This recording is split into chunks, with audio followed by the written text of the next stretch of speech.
Hello students, आज हम पावसाळी सहल इस विषय पर मराठी निबंध देखेंगे। हिरव्या हिरव्या रंगाची झाडी घनदाट असं ज्या खंडाळा घाटाचं वर्णन आहे त्या खंडाळ्याच्या घाटातून आम्ही प्रत्यक्ष जात होतो। चारी बाजूंनी डोंगर माथ्यावर काळे काळे ढग वर जाताना दिसत होते। ती हिरवी हिरवी झाडी, वळणावळणाचे रस्ते आणि वर वर जाणारे ढग आम्ही अक्षरशः बघतच राहिलो, भारावून गेलो त्या नयनरम्य वातावरणात। आम्ही शाळेतून सकाळी 7 वाजता निघालो होतो। पाऊस धो धो पडत होता। बसमध्ये आम्ही सगळे पावसाचीच गाणी म्हणत होतो। आमचे शिक्षकही आमच्यात लहान होऊन गेले होते। अतिशय आनंदात होतो आम्ही।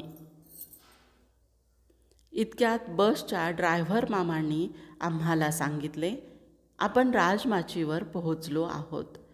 पाऊसही आता कमी झाला होता। डोंगरावरून वाहणारे पाण्याचे धबधबे दिसत होते।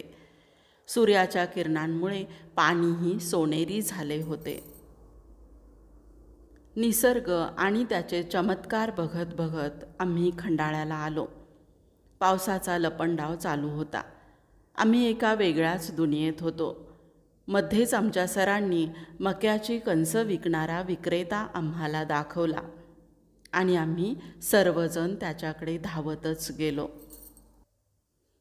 मग काय, आम्ही मक्याची कणसे खाण्यात दंग झालो। असंच पावसात भिजून गेलेली माकडं त्यांच्या पिलांना पोटाशी धरून उड्या मारताना बघत, अनेक पक्षी आणि धबधब्यांचा आनंद घेत आम्ही खंडाळ्यात रस्त्यावरून फिरत होतो, मज्जा करत होतो, हसत होतो, खेळत होतो। संध्याकाळ होत आली तशी आम्हाला शिक्षकांनी परतीची आठवण करून दिली। आम्ही नाखुशीनेच बसमध्ये बसलो, कारण तो दिवस संपू नये असेच आम्हाला वाटत होते।